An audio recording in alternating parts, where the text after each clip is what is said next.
오늘의 사연 시작하겠습니다. 안녕하세요. 30대 초반이고 아직 결혼은 안 한 미혼 남자입니다. 20대 후반부터 우연한 기회로 아파트에서 혼자 살게 되었습니다. 저희 어머니가 투자용으로 예전에 사둔 아파트인데 곧 있을 거라던 재개발 소식은 없고 해서 세 받으면서 쓰고 있다가 제가 자취하는 집 월세가 올랐는데 어머니 말씀이 제 자취방 월세 내주는 돈이나 지금 아파트 새로 받을 돈이나 비슷한데 뭐가 다르게 있겠냐며 저보고 한동안 거기서 살라고 아파트를 내어줬습니다. 그러다 보니 벌써 3년이 넘게 여기서 살고 있네요. 오래된 복도식 아파트인데 진짜 오래돼 보이긴 했습니다. 알아봤더니 아파트 완공된 게 제 나이보다 빠른 게 저보다 오래된 아파트더군요. 아무튼 제가 살던 층이 6층이었고 복도에서도 맨 끝집이었습니다. 복도식 아파트에 살아보신 분이면 다 아실 텐데 기역자로 꺾여진 구조이고 복도 끝쪽 집 옆에는 1층으로 내려갈 수 있는 비상계단이 있는 구조입니다. 그런 계단이 있는 구조 덕분에 이런 사연도 다 전해보고 하네요. 변두리에 있지만 그래도 아파트라고 집값이 싼 편은 아닙니다. 그래도 구축 아파트에다가 언제가 될지는 모르지만 재개발 호재도 있는 곳이어서 투자 목적 때문에 그런가 주인이 자주 바뀌는 편이에요. 아파트는 다 쓰러져 가는 데다가 보도블럭도 부서진 곳이 많고 아스팔트 관리 상태도 엉망인데 주차장에 차들은 언제나 미어터지고 고급 외제차들도 많이 보입니다. 주차할 곳도 부족한데 이 사람들은 돈이 어디 있어서 차도 그렇게 좋은 걸 타는지 정말 저만 빼고 다들 돈이 많은 것 같다는 생각이 들었어요. 아무튼 이웃이 자주 바뀌는 편이기는 한데 저도 사실 부침성이 좋거나 그런 게 아니라서 이웃이 바뀐다고 해도 정을 주거나 하는 편은 아닙니다만 아파트에 신혼부부들이 그렇게 이사를 많이 오더라고요. 처음에는 저 신혼부부들도 어떻게 오래된 아파트지만 잘 지내보겠다고 내부 인테리어도 하고 열심히 꾸미고 사는데 나중에 가서 보면 삐까번쩍하게 해놓은 리모델링도 몇 달 지나면 그냥 구축 아파트에 어울리는 평범한 집안꼴로 바뀌어 있습니다. 언젠가 옆집에 신혼부부가 이사를 왔네요. 옆집에 살던 할머니가 버리기는 아까우니까 필요한 거 있으면 준다고 말하라고 하셨는데 그 말이 이사를 나간다는 뜻이셨나 봐요. 아무튼 새 이웃을 받았는데 요즘 세상에 이사 왔다고 떡 돌리고 그런 거 잘 없잖아요? 그런데 그 신혼부부는 웬일로 떡을 돌리는 겁니다. 남자는 그냥 공부 좀 했을 법하게 생긴 통통하고 평범한 사람이었고 여자도 그냥 사람 착하게 생긴 어디에나 한 명 있을 법한 희미한 인상의 여자였습니다. 그냥 인사 잘하고 예의 바르고 사람 좋아 보이는 평범한 부부였어요. 바로 옆집인데다가 신혼부부인데 딱히 소음도 없었고 밤에도 참 조용한 부부였습니다. 비슷한 사람끼리 만나서 결혼해가지고 행복하게 잘 사는 것 같았어요. 떡 돌리면서도 남자가 여자 어깨를 감싸고 있고 사이도 참 좋아 보이고 그냥 상관도 없는 제3자인 제가 볼 때는 보기 좋아 보였습니다. 저는 그 당시 백수인데다가 딱히 밖에 나가는 것도 싫어해서 거의 집에만 있었어요. 아무래도 집이 바로 옆집이다 보니 듣기 싫어도 들릴 때가 있고 그럴 때가 있습니다. 그 당시에는 제가 지독한 꼴초였는데 이웃들이 싫어하는 거 알지만 그때는 염치도 없을 때라서 괜찮다 싶을 때마다 몰래몰래 베란다에서 그러는 게 일상이었습니다. 그런데 야심한 밤에도 들려오지 않던 옆집 소리가 그날은 시뻘건 대낮인데도 들려오더군요. 참 대낮부터 부부가 열심이구나 싶었습니다. 집 구조가 베란다가 쭉 이어져 있던 구조라서 듣고 싶지 않아도 소리가 들려오더군요. 뭐 옆집 여자가 진짜 뇌리에 남을 정도로 엄청난 미인이었다면 저도 괜히 거기서 마음 졸이면서 상상의 나래를 펼쳤을 텐데 별로 여자로서 매력도 없던 편이고 괜히 상상하니까 비위만 상하는 것 같아 후다닥 방으로 들어와 버렸어요. 아주 옆집이랑 붙어있는 벽이 쿵쿵댈 정도로 열심이더군요. 남자도 순하게 생겨가지고 그렇게 안 봤는데 보통이 아니더라고요. 괜히 상상하기도 싫고 이젠 소음 때문에 짜증나서 헤드폰 뒤집어 쓰고 노래 들으면서 딴짓을 했습니다. 그러다가 배가 고파져서 짜장면이나 시켜 먹어야겠다 하고 헤드폰을 벗었는데 옆집도 다 끝난 건지 조용하더라고요. 아무튼 그렇게 배달 음식 시켜 먹고 그릇 내놓으면서 식구땡이나 하려고 이번에는 복도 끝 비상계단으로 나갔어요. 그런데 옆집 현관문이 열리는 소리가 나더니 그 여자가 나오더군요. 여자는 보아하니 전화를 받으러 밖으로 나온 것 같았습니다. 들으려고 한 건 아닌데 여자가 전화하는 소리가 저한테까지 다 들리더군요. 그런데 전화 내용이 엄청 충격적이었습니다. 통화 내용을 듣자 하니 분명히 그 여자의 전화 상대는 그 여자의 남편으로 보였어요. 왜냐하면 자기 부르면서 출장지는 어떠냐, 밥은 어떠냐 하면서 걱정해주듯 이야기하고 있었거든요. 그리고 전화 끊을 때쯤에는 나 때문에 열심히 일해줘서 고맙다고 오늘도 화이팅 하라며 사랑한다고 이야기를 하는 겁니다. 전화만 들을 때는 제가 떡 돌리던 날에 봤던 그 사이좋고 조용해 보이는 범생이 부부가 맞았어요. 전화만 들으면 말이죠. 그런데 저는 제가 바로 짜장면 먹기 몇 시간 전에 베란다에서 들은 소리가 있지 않습니까? 그리고 얼마나 열심히 하는 건지 벽이 쿵쿵거리는 소리도 들었고요. 그러니 그 소리와 그 여자의 통화 내용이 겹치면서 소름이 다 돋더군요. 정말 어디에나 있을 법하게 평범하게 생긴 새댁이, 그것도 평일 아침부터 남편 출장 보내놓고 그러고 있었다는 거잖아요. 그리고선 전화로는 아무 일도 없다는 듯이 행동하고 사랑한다고 말하고 있는 거 아닙니까? 옆집 여자가 전화가 끝나고 집 안으로 다시 들어가는 소리가 나서 저도 집 안으로 들어갔습니다. 그리고 혹시 몰라서 베란다에 나가서 벽에 붙어 숨죽이고 앉아 있었어요. 정말 충격적이었습니다.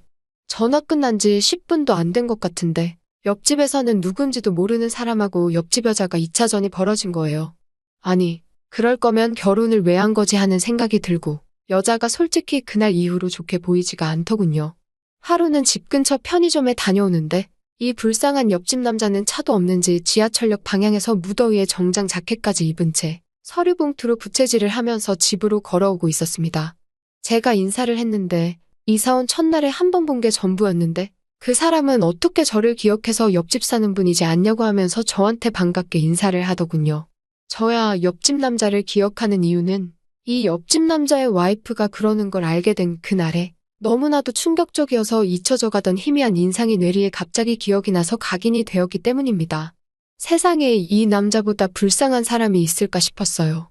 진짜 남의 집안일에 끼어드는 게 아니니 말은 못하겠고 또 이 남자분이 그냥 마음 한구석이 아려오고 그랬습니다.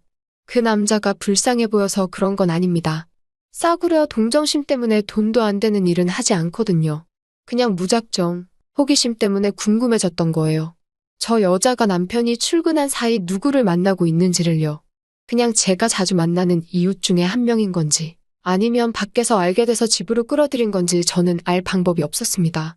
단지 어떤 놈인가 얼굴이 보고 싶었을 뿐입니다.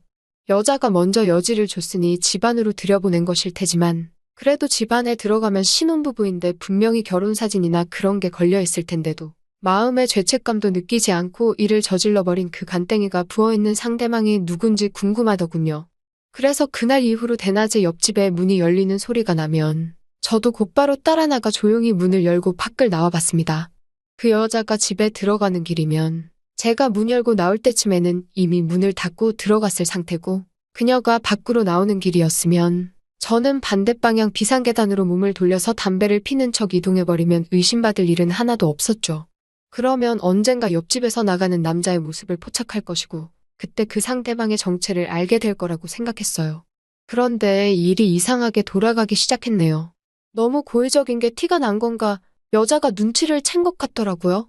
눈치를 챘다는 게 제가 그녀의 상대방이나 그녀가 그러고 있는 현장을 포착하려는 걸 들킨 건 아니었습니다.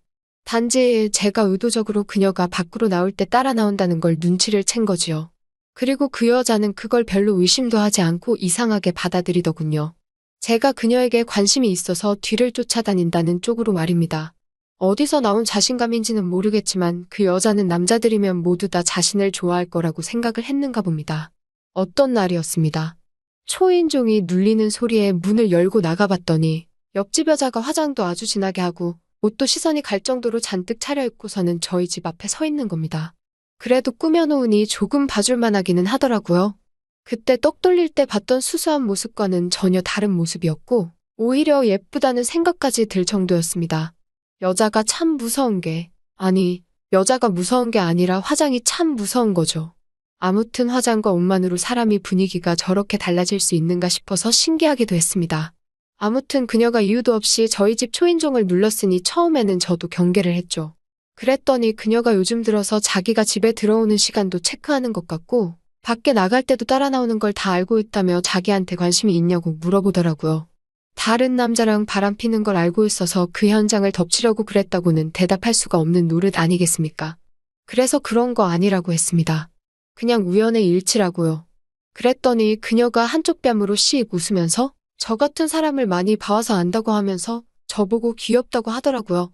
아닌 척하는 모습을 보니 더 괴롭혀주고 잡아먹고 싶다고 하는 겁니다. 저는 끝까지 아닌 척하면서 피했어요. 사실 그 여자와 비밀을 만드는 게 그렇게 문제가 될 것 같지는 않았어요. 용의주도 하고 눈치도 빠른 것 같고 그 여자라면 절대 남편에게 들키지 않을 거라는 확신이 있었습니다. 하지만 자꾸만 옆집 남자의 얼굴이 눈에 밟혀서 그랬나 그녀의 접근에 끝까지 넘어가지 않고 벗어날 수 있었습니다. 그런데 딱 봐도 그녀는 그런 식으로 이웃의 집 초인종을 누르는 게 익숙해 보였습니다. 처음이 아닌 것처럼 보였던 거죠. 그리고 제 예상은 딱 들어맞았습니다. 그날도 평소랑 똑같이 베란다에서 한 대 피려고 나갔는데 창문 밖을 내다보니 이불을 터는 집이 있더라고요. 괜히 주민들한테 욕먹을 수는 없으니까 밖으로 나와 비상계단으로 향했습니다. 그러다가 들고 있는 라이터를 떨어뜨려서 아래층까지 내려가야 했어요. 그런데 아래층에서 익숙한 목소리가 들려오더군요. 살금살금 계단을 내려와 아래층 복도 쪽을 살펴보고 있는데 옆집 여자가 일전에 저를 찾아왔을 때처럼 옷을 차려입고 화장을 한 채로 문 앞에서 다른 주민과 대화를 나누고 있더군요. 저는 재빨리 집으로 뛰어올라왔습니다. 그리고 현관문에 달린 구멍을 통해 바깥을 살펴보고 있었어요. 한 5분 정도 지났나 숨죽여서 지켜보고 있는데 옆집 여자는 비상계단을 통해 올라와서는 저희 집 앞을 지나 그녀의 집으로 등록하더군요. 아까 아래층에서 봤던 밑집 남자와 함께 말입니다. 그 길로 저는 베란다로 조용히 자리를 옮겼는데 5분도 안 돼서 그녀의 집에서 소리가 울려 퍼지더군요. 그녀는 정말 계획적인 사람이었던 겁니다. 어차피 낮에는 남편이 출근해서 집에도 없기 때문에 그녀는 낮 동안 집에서 혼자 있던 게 너무나도 따분했나 봅니다. 그러면서 그 여자는 같은 아파트에 사는 낮 시간에 집에 혼자 있는 남자들만 찾아다닌 거였죠. 복도식 아파트라서 한 동에 세대수가 많기 때문에 그녀는 이층 저층 다니면서 사람들을 찾아다녔던 겁니다. 저도 그 중에 하나였지요. 그 여자가 같은 아파트 사는 사람으로 대상을 구한 것도 나름 이유가 있던 거였습니다. 그 편이 나중에 혹시 외부에 발설될 확률이 적으니까 말이죠. 아예 외부에서 알게 된 사람은 비밀 유지가 안 되는 경우가 있는데 같은 아파트 사는 주민이라면 당연히 비밀을 지켜줄 거라 생각을 했던 건가 봅니다. 그런데 다행스럽게도 얼마 지나지 않아서 사건이 터져버렸어요. 저녁 시간이었는데 벼랑간 밖에서 와장창 소리가 나더라고요. 무슨 일인가 밖에 나가봤더니 옆집에서 일이 터져버리고 만 것입니다. 결혼기념일 이벤트를 위해서 남자가 가짜로 출장 때문에 자리를 비운 척을 하고 깜짝 파티를 준비하고 있었던가 봅니다. 여자는 그것도 모르고 남편이 출장을 갔다고 생각해서 한동안 집에 들어오지 않을 거라 생각하고 집에 또 다른 사람을 부른 거고 그리고 나서 같이 잠에 들어버린 거죠. 그 남자는 그것도 모르고 선물이며 꽃다발이며 바리바리 싸들고 집에 들어온 거고 집 안에 들어왔을 때 남자의 아내가 어떻게 하고 있는지를 발견하게 되고 집 안에 있는 걸 다 던져가며 부셔버리고 난리를 친 거죠. 뭐 그렇게 저희 옆집은 다시 빈집이 되었습니다. 두 사람은 이혼했다고 들었는데 그 남자는 어쨌든 그 여자와의 보금자리였던 신혼집에서 혼자 도무지 살아갈 자신이 없었나 봅니다. 그 집만큼은 삐까번쩍하게 리모델링도 해놨으니 새로 전세 구하는 건 그렇게 어려운 일이 아니었던 것 같아요. 그리고 옆집에 새로 들어온 부부도 신혼부부였습니다. 첫 번째 이야기는 이만 여기서 끝내야겠네요. 이 아파트에 살면서 겪은 일이 한두 가지가 아니거든요. 그럼 반응이 좋다면 다음 기회에 아파트에서 있었던 더 재밌는 사건을 가지고 돌아오도록 하겠습니다. 또 찾아주셔서 감사합니다. 매일 새롭고 흥미로운 사연으로 찾아뵙겠습니다. 구독과 좋아요 잊지 마시고 다음 사연으로 다시 찾아뵙겠습니다. 감사합니다. 안녕하세요. 썰라디오입니다. 오늘은 24살이나 차이 나는 친구의 딸과의 금기된 사랑에 대한 사연을 들고 왔습니다. 이 사연은 한 남성 청취자분께서 보내주신 내용으로 읽는 내내 금기된 사랑의 무게와 고민이 느껴졌습니다. 그럼 바로 사연을 시작하겠습니다. 제 이름은 김영석입니다. 올해로 48살이고 결혼한 지 20년이 됐습니다.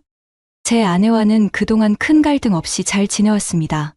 평범하고 안정된 가정을 꾸리고 있었지만 몇 년 전부터 저희 삶은 생각지도 못한 방향으로 흘러가기 시작했습니다. 저는 오래전부터 친하게 지내온 친구가 한 명 있습니다. 그의 이름은 최정훈이고 우리는 고등학교 때부터 우정을 쌓아왔죠. 정훈은 저와 동갑이고 저처럼 결혼해서 가정을 꾸렸습니다. 그는 딸이 한 명 있었는데 이름은 최은지였습니다. 제가 은지를 처음 본 건 그녀가 고등학생 때였습니다. 당시엔 그냥 정훈의 딸로만 여겼죠. 그녀가 성인이 되고 나서도 특별한 감정은 없었습니다. 모든 게 바뀐 건 3년 전. 은지가 대학 졸업을 앞두고 정훈의 부탁으로 저희 회사에서 인턴 생활을 시작하면서부터였습니다. 은지는 똑똑하고 야무진 아이였습니다. 회사에서도 일을 참 잘했고 동료들과의 관계도 좋았습니다. 저는 그녀에게 특별히 관심을 가지지 않으려고 했지만 시간이 지날수록 이상하게 그녀를 신경 쓰게 되었습니다. 그녀가 웃을 때, 대화할 때, 심지어 무언가에 집중하는 모습까지도 저를 흔들어 놓았죠. 이런 감정이 사랑이라는 것을 깨닫는 데는 그리 오래 걸리지 않았습니다. 처음에는 당연히 부정했습니다. 아니, 부정해야만 했습니다. 그녀는 내 친구의 딸이고 나보다 무려 23살이나 어린 사람이었으니까요. 이런 감정은 있을 수 없다고 스스로 다짐했지만 마음은 점점 더 깊어졌습니다. 어느 날 은지가 저를 찾아와 고민을 털어놓았습니다. 삼촌, 제가 요즘 뭘 해도 잘 안 풀리는 것 같아요. 자신감도 떨어지고 저 너무 부족한 사람 같아요. 그녀가 힘들어하는 모습을 보니 마음이 아팠습니다. 은지야, 내가 부족하다니 무슨 말이야? 너처럼 똑똑하고 열심히 하는 사람도 없을걸? 제가 그렇게 말하자 은지는 눈물을 보이며 말했습니다. 삼촌이 그렇게 말해주시니까 조금 위로가 돼요. 사실 저도 제가 잘하고 있다고 생각하고 싶어요. 근데 가끔 너무 외로워요. 그날 우리는 예상보다 긴 대화를 나누었습니다. 서로의 고민을 털어놓고 은지가 느끼는 부담감과 저희 삶의 단조로움을 이야기하면서 점점 더 서로를 이해하게 됐습니다. 시간이 흐르면서 우리는 회사에서뿐만 아니라 개인적인 자리에서도 자주 만나게 되었습니다. 처음엔 가벼운 점심 약속이었지만 점점 저녁 식사나 카페에서의 긴 대화로 이어졌습니다. 어느 날 저녁, 은지가 저를 바라보며 물었습니다. 삼촌은 언제 가장 행복하세요? 순간 저는 대답을 망설였습니다. 아내와의 일상, 아이들과 보내는 시간, 아니면 안정된 직장, 아무것도 마음에서 우러나지 않았습니다. 그래서 솔직히 말했습니다. 은지야, 요즘 가장 행복한 순간은 너랑 대화할 때인 것 같아. 그녀는 놀란 표정을 지었지만 곧 미소를 지으며 말했습니다. 저도요, 삼촌. 삼촌이랑 이야기할 때가 제일 좋아요. 삼촌은 정말 제게 힘이 돼요. 그 말에 제 가슴이 뛰었습니다. 그날 이후로 우리의 관계는 미묘하게 바뀌었습니다. 단순한 친구 딸과 아버지 친구의 관계를 넘어 서로를 향한 감정이 깊어지는 것을 느낄 수 있었습니다. 하지만 저는 여전히 이 관계가 잘못됐다는 걸 알고 있었습니다. 이런 감정을 품는 것 자체가 친구를 배신하는 일이고 제 가정을 위협하는 일이었습니다. 그럼에도 불구하고 그녀를 향한 마음은 멈추지 않았습니다. 어느 날 저녁, 은지와 함께 카페에 앉아 있던 저는 조심스럽게 물었습니다. 은지야, 혹시 내가 요즘 너한테 너무 의지하는 건 아니니? 그녀는 고개를 저으며 웃었습니다. 아니에요, 삼촌. 사실 저도 삼촌이 있어서 너무 다행이에요. 삼촌 없었으면 저 많이 힘들었을 거예요. 그 순간 저는 그녀를 향한 마음이 걷잡을 수 없이 커지고 있다는 것을 확신했습니다. 은지와의 관계가 깊어질수록 제 마음속 갈등도 점점 커져갔습니다. 머리로는 안 된다고 수없이 다짐했지만 마음은 이미 그녀에게로 기울고 있었습니다. 그리고 그 감정이 결국 행동으로 이어진 날이 찾아왔습니다. 그날은 은지가 회사에서 힘든 하루를 보낸 날이었습니다. 퇴근 후 그녀는 저에게 전화를 걸어왔습니다. 삼촌, 잠깐 시간 괜찮으세요? 저 오늘 너무 지쳤어요. 그녀의 목소리는 피곤함과 외로움이 묻어 있었습니다. 저는 망설임 없이 대답했습니다. 그래, 어디로 갈까? 오늘은 내가 맛있는 거 사줄게. 우리는 회사 근처 작은 레스토랑에서 만났습니다. 그녀는 평소처럼 밝은 척하려고 애썼지만 눈빛에서는 슬픔이 묻어났습니다. 무슨 일 있었어? 제가 묻자 그녀는 한숨을 쉬며 말했습니다. 그냥 회사에서 자꾸 저를 만만하게 보는 것 같아요. 제가 뭘 해도 부족하다고 느껴지고 모든 게 저 때문인 것 같아요. 그녀의 이야기를 듣는 동안 제 가슴은 답답해졌습니다. 저는 진심으로 그녀를 위로하고 싶었습니다. 은지야, 너 정말 잘하고 있어. 누구보다도 열심히 하고 있고 내가 얼마나 대단한 사람인지 알아야 해. 제 말을 들은 그녀는 고개를 떨구더니 조용히 말했습니다. 삼촌만 아니었으면 저는 정말 버티지 못했을 거예요. 삼촌이 제게 너무 큰 힘이에요. 그 순간 저는 충동적으로 그녀의 손을 잡았습니다. 제 손이 그녀의 손에 닿자 그녀는 놀란 듯 저를 바라보았습니다. 저는 얼른 손을 놓으며 말했습니다. 미안하다. 나도 모르게. 하지만 은지는 고개를 저으며 부드럽게 웃었습니다. 괜찮아요, 삼촌. 오히려 고마워요. 삼촌이 있어서 제가 이렇게 버틸 수 있는 것 같아요. 그날 이후로 우리의 관계는 더 이상 단순하지 않았습니다. 은지는 제게 더욱 의지했고, 저도 그녀와 함께하는 시간이 더 많아졌습니다. 하지만 이 모든 것이 옳지 않다는 것을 알기에 저는 매일 밤 괴로워했습니다. 어느 날, 은지가 제게 이런 말을 했습니다. 삼촌, 저는 가끔 이렇게 삼촌이랑 시간을 보내는 게 너무 행복하면서도 무섭기도 해요. 우리가 지금 하는 게 맞는 건지 모르겠어요. 그녀의 말에 저는 잠시 침묵하다가 어렵게 입을 열었습니다. 나도 그래, 은지야. 너랑 있을 때가 제일 행복하지만 동시에 너무 두렵기도 해. 내가 지금 잘못된 길로 가고 있는 건 아닌가 싶어서. 그녀는 제 말을 가만히 듣더니 고개를 끄덕였습니다. 저도 알아요. 하지만 삼촌.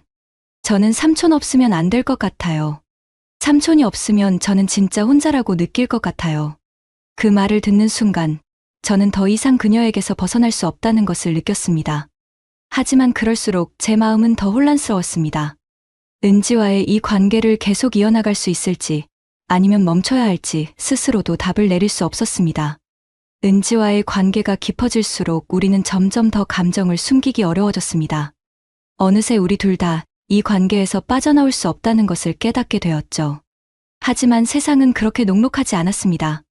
우리 사이를 눈치채는 사람들이 하나둘 생겨나기 시작했습니다. 어느 날, 정훈이 저를 찾아왔습니다. 그의 표정은 어딘가 이상했습니다. 우리는 집 근처 카페에 앉아 이야기를 나누기 시작했습니다. 영서가, 요즘 은지가 너랑 많이 만나는 것 같더라. 회사 일 때문이라고는 하지만 혹시 내가 모르는 일이 있는 건 아니지? 그의 질문에 저는 순간 심장이 얼어붙는 듯 했습니다. 최대한 평정을 유지하려 애쓰며 대답했습니다. 무슨 소리야, 정훈아. 은지가 요즘 회사에서 힘들어하니까 내가 좀 챙겨주고 있는 거지. 너도 알잖아. 은지는 내가 딸처럼 아끼는 애야. 하지만 정훈은 제 눈을 뚫어지게 바라보며 말했습니다. 그래? 그런데 왜 요즘 은지가 나한테 얘기를 잘 안 할까? 예전엔 뭐든 나한테 먼저 말하던 애가 뭔가 달라졌어. 그의 말이 끝나자마자 제 머릿속은 혼란스러워졌습니다. 은지가 정훈과의 관계에서 멀어진 게 나 때문이라는 사실이 분명했으니까요. 저는 어색하게 웃으며 대화를 돌리려 했지만 정훈의 의심이 완전히 사라지지는 않았을 겁니다. 그날 밤, 은지와 통화를 하며 저는 이 일을 이야기했습니다. 은지야, 정훈이가 오늘 나한테 너랑 요즘 왜 그렇게 자주 만나냐고 묻더라. 우리가 너무 티를 낸 건 아닐까? 은지는 잠시 침묵하더니 조용히 말했습니다. 삼촌, 우리 이제 어떻게 해야 할까요? 제가 삼촌이랑 있는 게 너무 좋지만 아빠가 알게 되면 정말 큰일 날 거예요. 저는 그녀의 걱정을 달래려 했지만 저 역시 어떻게 해야 할지 몰랐습니다. 우리의 관계는 이미 돌이킬 수 없는 지점에 와 있었으니까요. 며칠 후 회사에서도 이상한 기류가 감지되었습니다. 동료들이 은지와 저를 바라보는 시선이 달라졌다는 것을 느꼈습니다. 특히 팀장님이 저를 불러 단도직입적으로 물었습니다. 김 부장님, 요즘 은지 씨랑 많이 가까워 보이시던데 혹시 무슨 일 있으신 건가요? 다른 직원들이 얘기를 좀 하더라고요. 그 말에 저는 머릿속이 하얘졌습니다. 아, 아닙니다. 은지 씨가 신입이라 제가 좀 챙겨주고 있을 뿐이에요. 괜한 오해가 없었으면 좋겠습니다. 라고 대답했지만 그 순간 제 얼굴이 붉어진 것을 느낄 수 있었습니다. 그날 저녁, 은지를 만나 이 상황에 대해 이야기했습니다. 우리는 한적한 카페 구석에 앉아 서로의 표정을 살폈습니다. 삼촌, 이제 정말 티가 나는 것 같아요. 사람들이 우리를 이상하게 보는 것 같아요. 은지의 말에 저는 한숨을 쉬며 고개를 끄덕였습니다. 나도 알아. 우리 이렇게 계속 가면 안 될 것 같아. 하지만 은지야, 너랑 떨어지는 건 상상도 할 수 없어. 그녀는 제 말을 듣고 눈물을 흘렸습니다. 저도요, 삼촌. 삼촌 없으면 저는 정말 어떻게 해야 할지 모르겠어요. 하지만 우리, 이제 정말로 뭔가 결정을 내려야 할 것 같아요. 우리는 한참 동안 아무 말 없이 서로를 바라보았습니다. 그리고 그 순간 우리가 감당해야 할 현실이 얼마나 무거운지 다시 한번 느끼게 되었습니다. 그날 밤, 은지와 저는 더 이상 감정을 억누를 수 없었습니다. 모든 게 터질 것만 같은 긴장감 속에서 우리는 한적한 외곽의 작은 펜션을 예약했습니다. 삼촌이라고 부르며 제게 의지하던 그녀의 모습은 여전히 사랑스러웠지만 이제 그 관계는 더 이상 단순한 보호자와 피보호자의 경계를 넘어서고 있었습니다. 펜션에 도착하자 은지는 조용히 창문 옆에 서서 밖을 바라봤습니다. 밤하늘의 별빛이 그녀의 얼굴을 은은하게 비췄고 저는 그 모습을 보며 말을 걸었습니다. 은지야, 정말 괜찮겠니? 여기까지 오는 게 우리 둘 다 돌이킬 수 없는 선택일 수도 있어. 그녀는 고개를 천천히 돌려 저를 바라보며 부드럽게 미소를 지었습니다. 삼촌. 아니, 이제는 이렇게 부르면 안 되겠죠. 영석 씨, 저는 오늘만큼은 제 마음을 숨기고 싶지 않아요. 너무 오래 참았어요. 그녀의 말에 제 가슴은 마치 무언가에 꽉 조여진 듯 했습니다. 한 걸음 다가가 그녀의 손을 잡으며 말했습니다. 은지야, 나도 너를 너무 사랑해. 하지만 이게 정말 옳은 일인지 모르겠어. 너에게 상처가 될까봐 너무 두려워. 그녀는 제 손을 꼭 쥐며 대답했습니다. 저도 알아요. 이게 잘못된 일이라는 걸요. 하지만 삼촌, 아니, 지금 이 순간만큼은 우리 마음이 진심이라면 그걸로 충분하지 않을까요? 그 말에 저는 더 이상 아무 말도 할 수 없었습니다. 은지의 눈에는 망설임 대신 단호한 의지가 담겨 있었습니다. 그 순간 우리는 서로의 감정을 확인했습니다. 은지가 천천히 다가와 제 어깨에 기대었고 저는 그녀를 조심스레 안았습니다. 그 밤, 우리는 서로의 모든 것을 나눴습니다. 대화는 길고도 깊었습니다. 그녀가 어린 시절 겪었던 외로움과 성인이 되어 느꼈던 압박감, 그리고 제가 중년의 나이에 느낀 삶의 공허함과 이성적으로서의 외로움까지 서로의 이야기에 공감하며 더 가까워질 수밖에 없었습니다. 은지가 조용히 제게 속삭였습니다. 영석 아저씨, 저는 이 순간을 평생 잊지 못할 거예요. 정말 행복해요. 저는 그녀를 바라보며 대답했습니다. 나도 그래, 은지야. 너와 함께 있는 지금 이 순간이 내 삶에서 가장 소중해. 하지만 내일이 두려워. 우리가 맞닥뜨려야 할 현실이 너무 무거울 것 같아. 그녀는 고개를 저으며 제 손을 꼭 잡았습니다.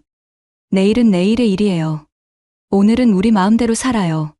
그 순간 저는 그녀의 강한 마음에 조금 위안을 얻었습니다. 하지만 동시에 무거운 죄책감이 가슴을 짓눌렀습니다. 우리는 함께 밤을 보냈고 그 시간 동안 모든 걱정을 잊으려 애썼습니다. 하지만 해가 뜨면서 현실이 다시 찾아왔습니다. 은지는 제 품에서 일어나 창밖을 바라보며 말했습니다. 아저씨, 이제 우리가 어떻게 해야 할까요? 오늘부터는 정말로 모든 걸 생각해야 할 것 같아요. 저는 무겁게 고개를 끄덕이며 대답했습니다. 그래, 은지야. 이제는 우리가 이 선택의 대가를 받아들여야 할 때야. 하지만 한 가지는 확실해. 나는 내가 어디에 있든 어떤 상황이든 항상 내 곁에 있을 거야. 그녀는 미소를 지으며 눈물을 훔쳤습니다. 저도요. 우리 함께 이겨낼 수 있을 거예요. 그날 아침, 우리는 서로의 손을 꼭 잡고 펜션을 떠났습니다. 하지만 마음속에는 현실에 대한 두려움과 새로운 선택에 대한 결심이 교차하고 있었습니다. 우리의 금기된 사랑은 이제 더 이상 숨길 수 없는 진실이 되어버렸습니다. 여러분, 제가 잘못된 선택을 한 것일까요? 여러분들이라면 어떻게 하셨을까요? 제발 제 선택이 맞다고 해주시는 분들이 있었으면 좋겠습니다. 저의 긴 이야기를 읽어주셔서 감사합니다. 오늘의 사연은 여기까지입니다. 이야기를 들려드리면서 저도 많은 생각에 잠기게 되었습니다.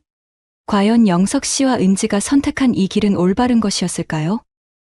이들은 서로를 사랑하며 새로운 삶을 선택했지만 그로 인해 그들에게 닥칠 후폭풍을 이겨낼 수 있을지 의문이 남습니다. 여러분이라면 어떻게 하셨을까요? 금기된 사랑 앞에서 진실된 마음을 택하시겠습니까? 아니면 이성적으로 모든 걸 포기하셨겠습니까? 우리 모두가 각자의 관점에서 이들의 선택을 바라보며 다양한 생각을 하게 될 것입니다. 여러분의 의견과 생각을 댓글로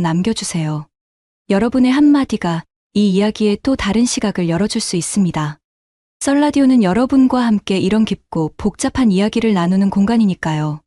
그리고 썰라디오를 시청하는 여러분 중 아직 구독하지 않으신 분들이 무려 99.8%나 된다는 사실에 좀 더 분발하겠습니다. 구독과 알림 설정을 하셔서 매일매일 우리들의 숨은 세상 이야기를 함께 해주세요. 썰라디오는 언제나 여러분 곁에 있습니다.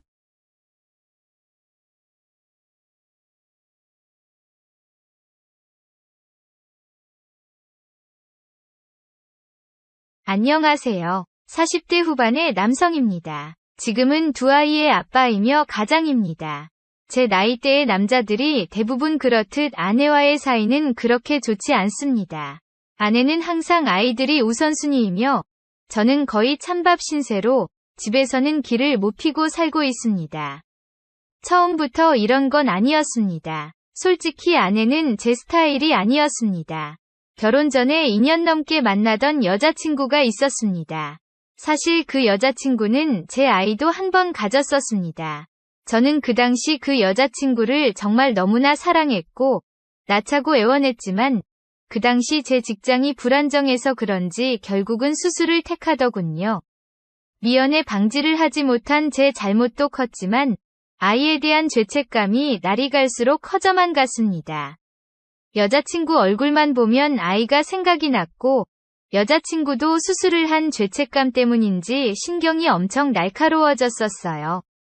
그래서 만나기도 껄끄럽고 만나도 싸우는 횟수가 점점 늘어만 갔습니다. 아내는 제가 그 여자친구를 만나고 나서 1년 후에 알게 되었어요. 제가 여자친구가 있음에도 계속 저를 좋아하는 티를 많이 냈습니다. 뭐만 하면 건수를 만들어서 저에게 연락을 하기도 했고 뭐 먹으러 가자, 영화를 보러 가자 등 저와 만날 기회를 만들려고 안달이 난 게 보였었어요. 물론 그때는 여자친구가 있었기 때문에 적당히 둘러대기도 하고 어느 순간 너무 들이대는 게 보여서 냉정하게 차단한 적도 있습니다. 그래도 1년이 넘게 제가 좋다며 제 주위에 머물렀고 저에게 정말 잘해주려고 하는 게 보였습니다. 여자친구와는 서로 좋게 마무리하고 헤어졌습니다. 여자친구도 저만 보면 아이가 생각이 나서 괴롭다며 새 출발하고 싶다고 했습니다. 저도 더 이상 여자친구를 만나기도 붙잡기도 힘들어서 보내줬습니다. 하지만 여자친구를 정말 사랑했었기에 몇 달간 너무 힘든 시간을 보냈어요. 그때마다 아내는 저를 불러내서 맛있는 것도 사주고 술도 사주면서 저를 위로해줬어요. 그러다 보니 자연스레 가까워졌고 술김에 아내를 안게 되었어요. 다음날 일어나서 옆에 누워있는 아내를 보며 후회가 막심했어요. 그날 이후로 아내를 밀어내려고 노력했는데 항상 술을 먹고 나면 아내가 제 옆에 있었어요. 지금은 그렇게 술을 많이 마시지는 않은데 그때는 마음이 힘들어서 술을 정말 많이 마셨거든요. 술에 취해 필름이 끊기고 일어나면 항상 옆에 아내가 자고 있었어요. 아내를 사랑하지도 않는데 더 이상 이런 만남은 안 되겠다 생각해서 이별을 통보했는데 몇 달 뒤에 아내가 임신을 했다며 사진을 보내왔습니다. 하늘이 무너져 내리는 것 같았습니다. 아내를 정말 하나도 사랑하지 않은데 아이가 생겼다고 결혼을 할 수 없을 것 같았습니다. 아내는 제 마음을 읽고 지우겠다고 했지만 제 잘못으로 2번이나 아이에게 잘못할 수는 없을 것 같았습니다. 그래서 결국 낳기로 결정을 했고 그렇게 아내와 결혼을 했습니다. 아내는 결혼을 준비하는 동안에도 정말 저에게 잘해줬습니다. 제 말이라면 파트로 매주를 쓴다고 해도 믿을 정도로 제가 하는 말이면 뭐든지 믿어주고 지지해줬습니다. 결혼을 준비하면서 다행히 안정된 직장에 취직을 했고 결혼을 했고 아이를 낳았습니다. 아이는 정말 저를 똑 빼닮았고 너무나도 예뻤습니다. 생각지 않은 갑작스러운 아이였고 결혼이었지만 아이를 낳기를 잘했다는 생각이 들었습니다. 결혼 전에 아내를 사랑한 적은 없었지만 임신 소식을 알게 된 후에는 아내를 정말 사랑하도록 노력했습니다. 처음에는 이성으로 감정이 없었지만 제 아이를 가졌고 저를 사랑하는 게 보이니 저도 마음이 점점 쏠렸습니다. 아이를 낳고 나서부터는 정말 더 사랑하게 되었고 진심으로 사랑했다고 생각합니다. 아이가 돌이 되기 전까지는 말이죠. 아내는 아이를 낳기 전까지만 해도 정말 저에게 잘했습니다. 하지만 아이를 낳더니 완전히 변하기 시작했습니다. 집안일은 일절하지 않고 제 밥도 차려주지 않기 시작했습니다. 그때만 해도 아내는 육아휴직 중이었는데 아이 보느라 힘들다며 다른 집안일은 오로지 제 몫이었습니다. 저는 20대가 되면서 자취를 해서 혼자 오래 살았기 때문에 집안일은 남자치고 정말 잘했습니다. 그렇다고 제가 병적으로 깨끗하게 지내는 것은 아니고 정말 남들 사는 것만큼 그렇게 치우고 살았습니다. 하지만 아내는 결혼 전까지 친정에서 오냐오냐 지내며 집안일을 해보지 않았고 위생관념도 전혀 없었습니다. 그래도 결혼 전과 초기에는 조금 하려고 하더니 아이를 낳고는 손을 놓고 살았습니다. 별로 우울해 보이지 않는데 산후 우울증이라며 자기 기분 좀 맞춰달라고 하는데 처음에는 그러려니 했습니다. 하지만 시간이 지날수록 집안일은 오로지 제 몫이었고 언젠가부터 별일 아닌 것에도 저에게 화를 내기도 하고 짜증을 내기도 했습니다. 저는 가급적이면 싸움을 피하는 성격이기에 아내에게 대부분 맞춰졌는데 오히려 그게 아내를 기고만장하게 했는지 아내의 짜증은 날이 갈수록 심해졌습니다. 물론 그 당시에도 이혼을 생각해보지 않은 것은 아니지만 아이에게 너무 미안해서 저만 참고 살면 될 거라고 생각했습니다. 아내는 기분이 나쁘다고 툭하면 아이를 데리고 친정으로 갔고 저는 처가에 가서 달래고 달래서 데려오기를 반복했습니다. 그러다 보니 솔직히 아내를 사랑하는 마음이 점점 줄어들기 시작했습니다. 지금은 솔직히 아내를 전혀 사랑하지 않습니다. 그렇다고 해서 관계를 아예 끊은 것은 아닙니다. 부부관계는 의무라고 생각하고 있고 제가 먼저 원하는 경우는 거의 없는데 아내가 원하면 의무감에 최선을 다하고 있습니다. 아내는 지금까지도 그것만은 인정하고 있습니다. 아무튼 그 당시 아내가 그렇게 변하니 저도 너무 힘들어서 그때는 관계를 아예 갖지 않았습니다. 아내가 원하는 날에도 저는 피곤하다고 둘러대면서 자리를 피했습니다. 지금은 의무감에 하기는 하지만 그때는 사랑 없이는 할 수 없다고 생각했습니다. 그때가 30대 중반이었으니 저도 나름 불타오를 땐데 도저히 아내를 안을 수 없었습니다. 차라리 화장실에서 혼자 스스로 위로를 하는 게 좋았습니다. 친구들은 여자친구를 한 명 만들어 보라고 했지만 아이가 눈에 밟혀서 그때는 그러고 싶지 않았습니다. 그러다 제 생각에 전환점이 찾아왔습니다. 그때는 아이가 3살쯤 되었을 때였습니다. 아내가 아이 친구들 엄마들이랑 같이 괌으로 여행을 다녀온다고 했습니다. 아이가 보고 싶을 것 같기도 하고 물놀이 하다가 문제가 생길까 걱정이 되기도 했지만 아내에게 말해봤자 싸움만 나게 되니 그냥 아내가 원하는 대로 하라고 했습니다. 그렇게 아내는 5일 여행을 떠나게 되었습니다. 저에게는 그 당시 미혼이었던 친구가 하나 있습니다. 이 친구는 제 모든 것을 알고 공유하고 있는 친구인데 그때도 아내 때문에 힘들어하는 저를 정말 잘 이해해 주었습니다.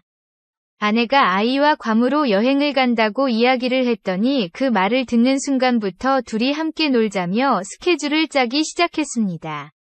아내가 목요일에 출발해서 월요일 오후에 도착인데 목요일 밤부터 같이 이태원에 가서 살자며 좋은 곳을 알아보았습니다. 저는 사실 그동안 클럽을 가본 적이 없었는데 친구는 20대 때부터 클럽 마니아였습니다. 총각 때도 저에게 그렇게 놀러 가자고 하는 걸 제가 여자친구가 있었기 때문에 다 거절했었습니다. 그때도 클럽은 왠지 두려워서 좀 거절하기는 했는데 이렇게 아내가 없을 때 가보지 언제 가보겠냐며 이번에 안 가면 평생 못 가는 거라고 했습니다. 그 얘기에 저도 평생에 한 번은 가봐야 되지 않을까 해서 못 이긴 척 친구의 말을 듣기로 했습니다. 그때부터 저는 아내가 괌으로 여행을 가는 날만 기다렸습니다. 아이를 며칠 못 보는 게 아쉽기는 했지만 아내로부터 자유도 얻고 친구와 오랜만에 총각 때처럼 즐기면서 노는 게 기대가 됐습니다. 아내가 출발하는 날 아침 아쉬운 표정으로 인사를 했지만 간만에 저도 자유가 될 생각을 하니 너무나도 좋았습니다. 근무하는 동안에도 친구와의 약속만을 생각하며 시간이 어떻게 가는 줄 몰랐습니다. 퇴근 후 친구랑 만나서 우선 간단하게 저녁을 먹으면서 술을 좀 마셨습니다. 처음 가는 클럽이라서 설레기도 했지만 두렵기도 했거든요. 조금 취기가 올라오니 용기가 났고 10시쯤 클럽을 방문했습니다. 생각보다 사람이 없었는데 시간이 일러서 그런 것 같았습니다. 11시쯤 되니 사람들이 몰려왔고 12시가 되니 많은 사람들로 클럽이 찼습니다. 20대 초반부터 해서 나이대가 다양했고 가끔 외국인들도 있었는데 예쁘고 날씬한 사람들이 많았습니다. 이렇게 좋은 곳인데 한창 때인 20대 때 게다가 총각 때 안 와본 게 너무나도 후회가 되었습니다. 술이 좀 들어가니 용기가 났고 몇 명 마음에 드는 여자에게 가서 부비부비도 하며 춤을 췄습니다. 너무나도 좋았습니다. 중간에 친구가 몇 명이 여성에게 작업을 걸었는데 2명 정도에게 연락처도 받더군요. 1시까지 놀다가 아무래도 다음날 근무에 영향이 있을까봐 아쉽지만 그냥 집으로 돌아와야 했습니다. 집에 와서 쉬는데 클럽 생각이 나서 잠을 제대로 잘 수가 없었습니다. 금요일에 출근을 해서도 계속 클럽 생각이 났고 빨리 퇴근해서 친구랑 클럽에 가고 싶었습니다. 그날은 밤새 놀기 위해 퇴근 후에 집에 와서 우선 쪽잠을 자고 샤워도 하고 면도도 하고 간만에 옷도 깔끔하게 차려입고 늦게 나갔어요. 9시쯤 친구를 만나서 술 한잔하고 11시쯤 클럽에 갔습니다.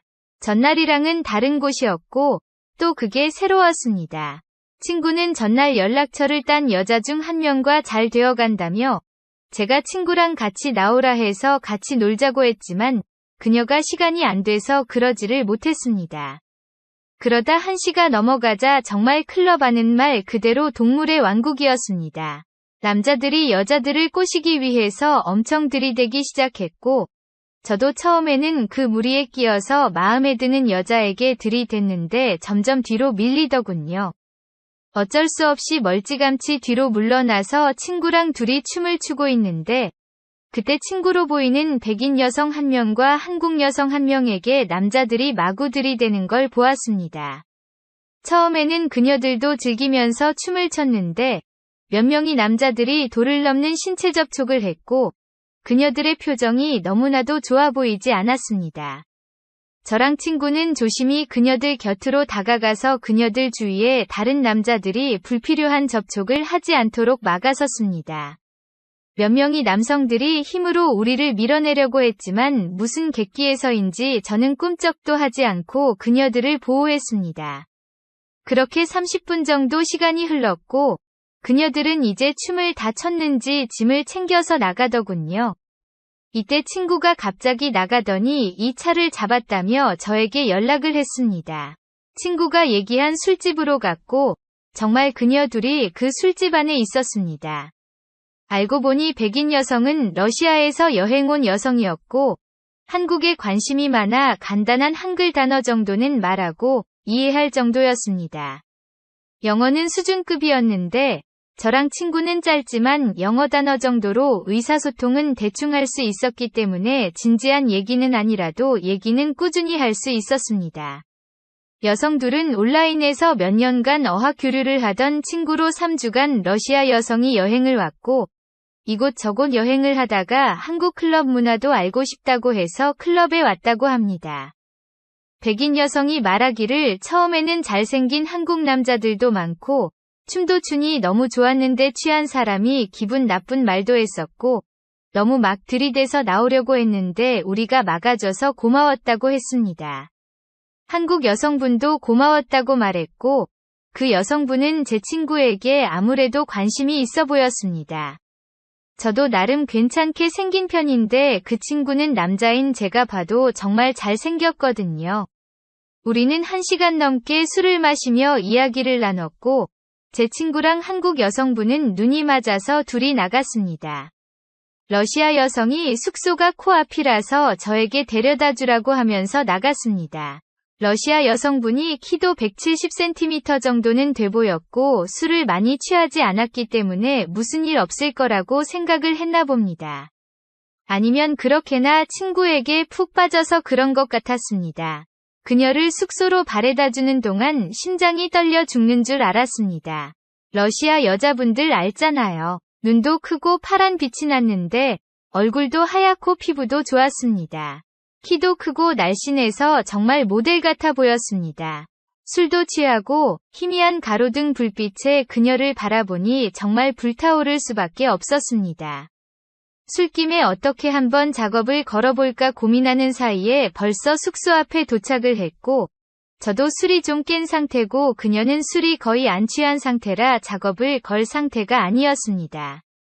아쉬운 마음에 작별 인사를 하는데 그녀가 내일 시간 되냐며 물었습니다. 다행히 시간은 됐었고 그녀의 연락처를 받고 다음날 만나기로 했습니다. 늦잠도 푹 잤겠다. 새로운 여성. 게다가 키도 크고 날씬한 러시아 여자를 처음 만나는 날이라서 그런지 샤워를 하면서 준비를 하는데 콧노래가 자연스레 나왔습니다.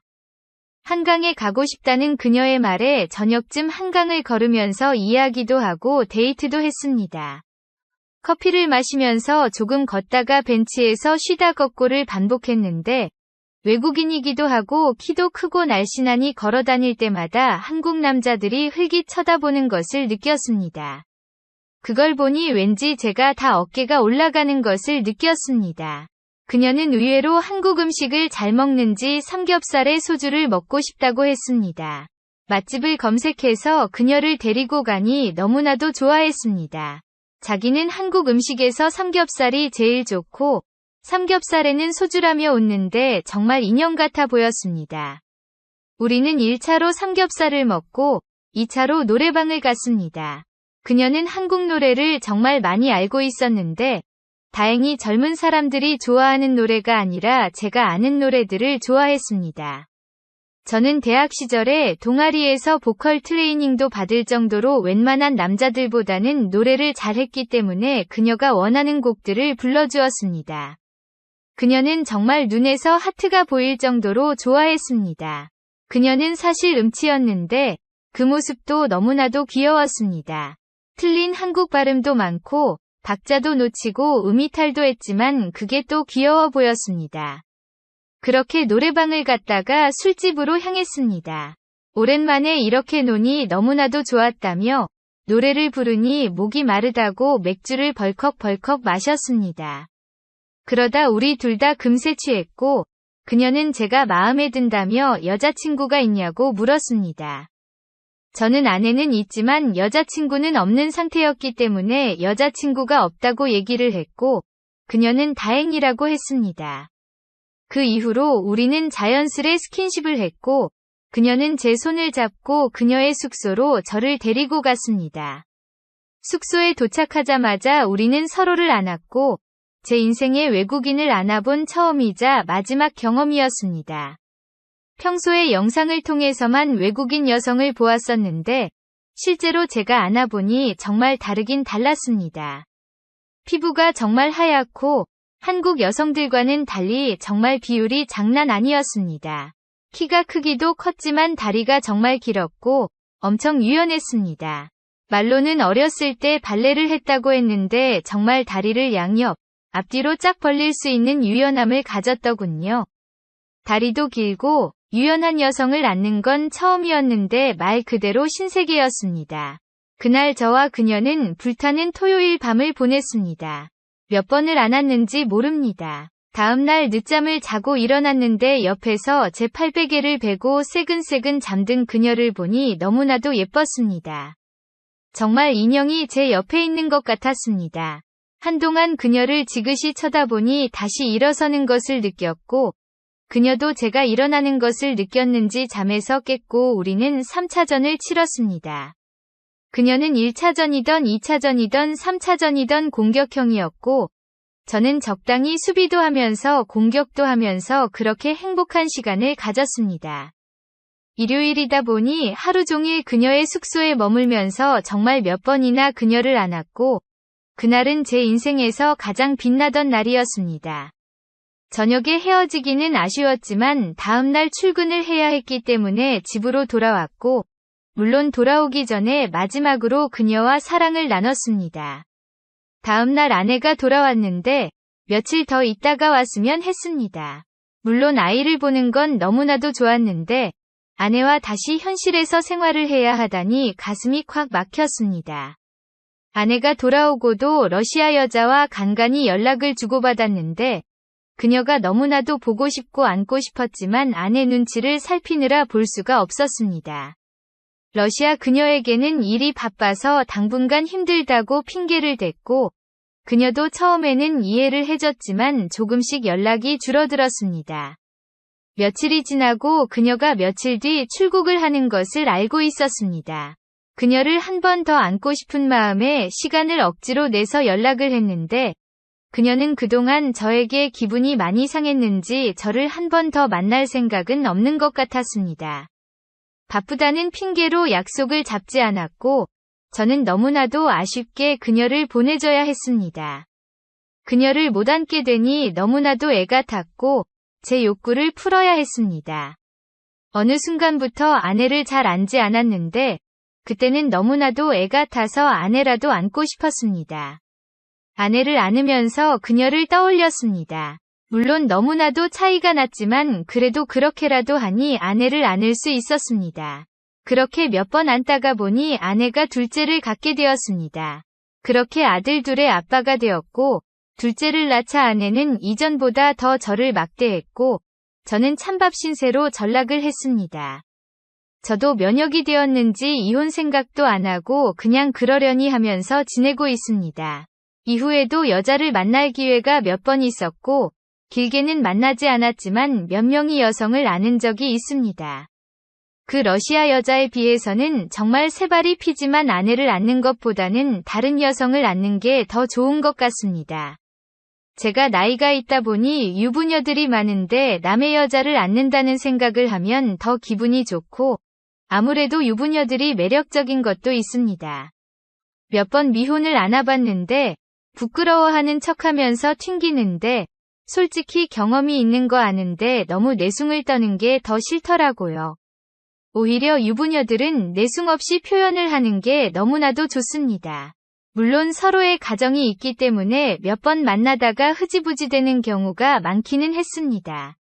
요 몇 년은 코로나 때문에 술자리가 없어서 그런 기회가 없어서 너무나도 아쉬웠습니다. 하지만 코로나가 잠잠해지고 규제가 풀리고는 다시 술을 마시면서 그런 기회가 몇 번 있었습니다. 꼬리가 길면 발핀이 가볍게 서로 즐기면서 몇 번 만난 여자가 둘이 있었습니다. 여러분들도 너무 오래 바람을 피우다 보면 꼬리가 밟히니 적당히 즐기면서 행복한 생활 했으면 좋겠습니다. 주위를 보면 솔직히 다들 한 두 번은 그런 경험이 있는 것 같습니다. 너무 길게 하지 말고 가정 파탄이 일어나지 않는 범위에서 인생 즐기면 사시면 좋을 것 같습니다. 그리고 기회가 되면 꼭 러시아 여자도 한번 만나보시길 추천합니다. 정말 신세계를 경험하실 겁니다.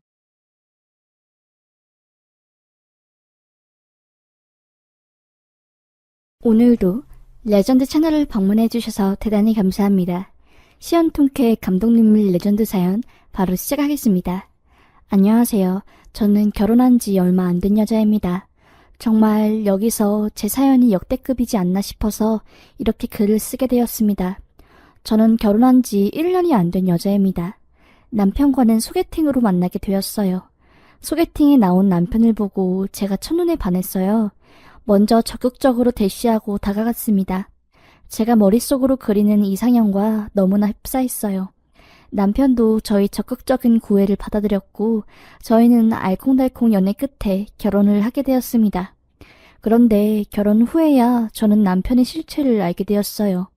이 사람 모든 게 거짓말이었습니다. 가장 약한 것부터 말해드릴게요. 이 사람 알고 보니 순 대머리였습니다. 이마부터 뒤통수까지 가운데가 고속도로 뚫리듯이 탈모였어요. 연애 때부터 결혼 순간까지 남편이 머리는 가짜인 거였습니다. 그걸 제가 어떻게 알았냐면요. 신혼여행 갔을 때 저와 남편이 해양 스포츠를 즐기러 갔었거든요. 그때 스노클링하고 이것저것 많이 했습니다. 그때만 해도 남편이 머리가 가발인지 몰랐어요. 그런데 저희가 마지막 코스로 배를 탄 다음에 바다 한가운데 가서 배를 전속력으로 달리게 한 다음 저희가 무슨 기구를 타고 하늘 위로 붕 뜨는 게 있었어요.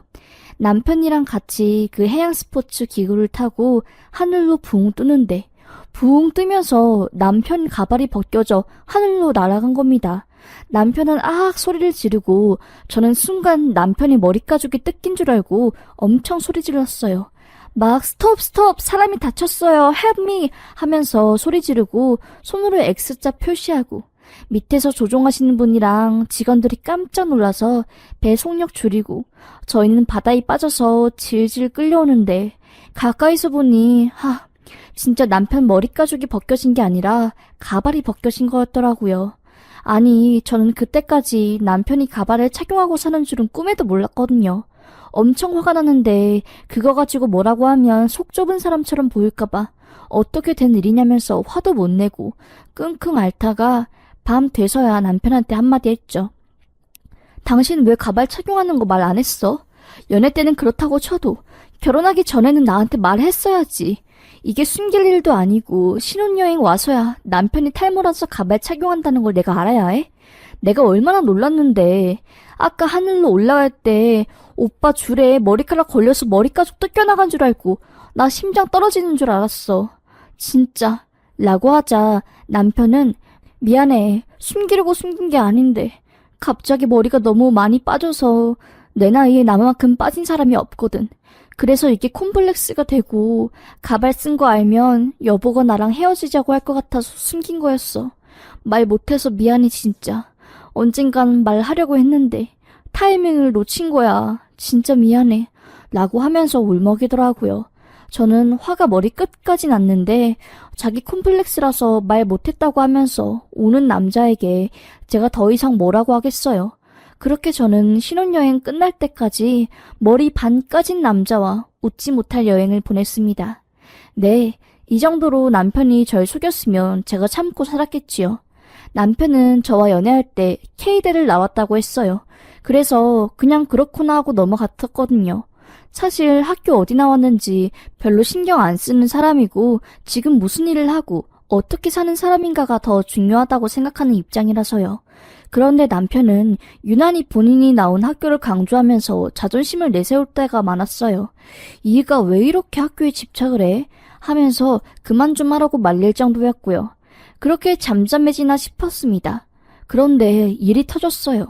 제가 동호회 활동하면서 알게 된 여자친구들과 저희 남편이 만나서 함께 술 먹는 자리가 있었거든요.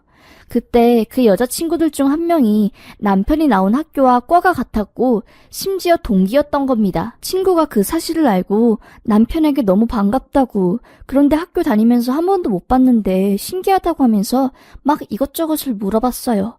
학교 안에 있는 강의동 건물이랑 식당, 전공 교수님 성함 등등. 그런데 그런 걸 물어볼 때마다 남편은 얼굴이 새빨개져서 아무것도 대답을 못하는 겁니다. 막 기억이 안 난다면서 얼버무렸고요. 나중에 집에 와서 제가 막 따지니까 그제서야 실토를 하더라고요. 사실 학교 입학하자마자 자퇴했다고. 졸업한 건 아니라서 기억이 잘 안 난다고요. 아니 말이 됩니까? 그 좋은 학교를 나와서 자퇴를 했다는 게 어이가 없어서 적당히 거짓말하라고. 그만 좀 나 속이라고. 어디서부터 어디까지 거짓말이냐고. 솔직히 말하라고 하니 그제서야 사실을 말하는데 사실 거짓말이었다는 겁니다. 고등학교 졸업하고 바로 일 시작해서 대학교 못 갔다고. 대학에 대한 열등감이 있어서 그냥 거짓말 친 거라고 하면서요. 화가 완전 폭발했지요. 집안에 있는 물건들 전부 다 집어던지고 왜 속였냐고 사기 결혼 아니냐면서 엉엉 울고 난리 났지요.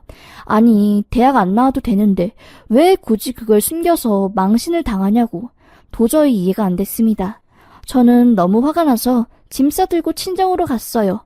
연락하지 말라면서요. 친정이 신혼집에서 10분 거리도 안 됩니다.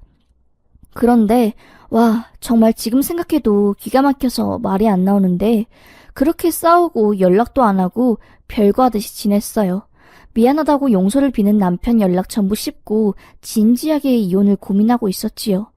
결혼한 지 1년도 안 됐는데 이혼해도 될까 하면서 고민하고 있었어요. 답답한 마음에 자정이 다 돼가는 늦은 시간에 산책을 하러 갔습니다. 친정집이랑 신혼집이 10분 거리라 산책할 겸 신혼집 쪽 아파트도 좀 돌려고 했어요. 그런데 아파트 뒤쪽에 있는 폐 호스텔이 있는 주차장 쪽에 사람들이 엄청 몰려있는 겁니다. 구급차도 와 있고 경비 아저씨들이랑 동네 주민들이 잔뜩 모여있길래 뭐야 무슨 일이야 하고 저도 그쪽으로 갔지요. 이 늦은 시간에 사람들이 모여있는 게 수상하잖아요. 슬쩍 가서 주변에 서성거리고 있는 경비 아저씨한테 물어봤어요. 아저씨, 구급차랑 경찰차 이거 왜 여기 온 거예요? 지금 구급대원 맨홀 안에 왜 들어가 있는 거예요? 무슨 일 났어요 여기? 라고 하니까 경비 아저씨는 말도 마세요. 진짜 세상에 됐어. 세상 말세야. 참네. 하면서 말씀하시길 꺼리시더라고요. 무슨 일이냐고. 저도 이 아파트 주민이라고 하니까 그제서야 이야기를 꺼내시는 겁니다. 아니, 우리 아파트가 뒤에 폐호스텔 주차장 쓰기로 했잖아. 그래서 오늘 내가 뒤에 순찰 당번이라서 여기 순찰을 하고 있었어요. 그런데 저기 맨 앞에 맨홀 뚜껑이 열려있는 거야. 위험하게 이게 뭐야? 누가 한 짓이야? 하고 갔는데 아니 그 안에서 누가 살려주세요 하고 외치고 있는 거야. 아이고 진짜 내 평생 그런 일은 처음이라 깜짝 놀라서 후레쉬를 켜고 아내를 들여다보니까 아니 웬 벌거벗은 남녀 둘이 거기 밑에 빠져있더라고. 무슨 일이냐고 왜 거기 들어가 있냐고 하니까 그냥 빨리 구급차 좀 불러달래서 알겠다고 하고 119 불렀지. 아이 참 그런데 그 안에 빠진 여자 얼굴 자세히 보니까 세상 저기 굴다리 밑에서 사는 아가씨 있지? 맨날 폐지 줍고 다니고 정신 좀 이상해 보이는 막 젊은 남자만 보면 좋다고 뛰어와서 허리 확 안고 경찰 신고도 몇 번 당했는데 정신병력 때문에 못 잡혀간 그 아가씨. 아니 그 아가씨가 그 안에 들어가 있는 거야.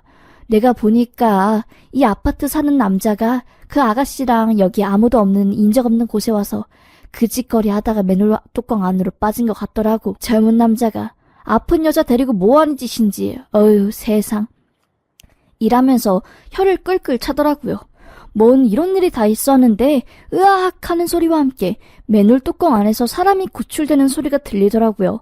사람들을 비집고 가서 그 남자 쌍판떼기 좀 보려고 한 순간 너무 놀라서 깨악하고 주저앉았습니다. 맨홀 뚜껑 안에서 나온 남자는 제 남편이었어요. 너무 깜짝 놀라서 야, 너가 왜 거기서 나와?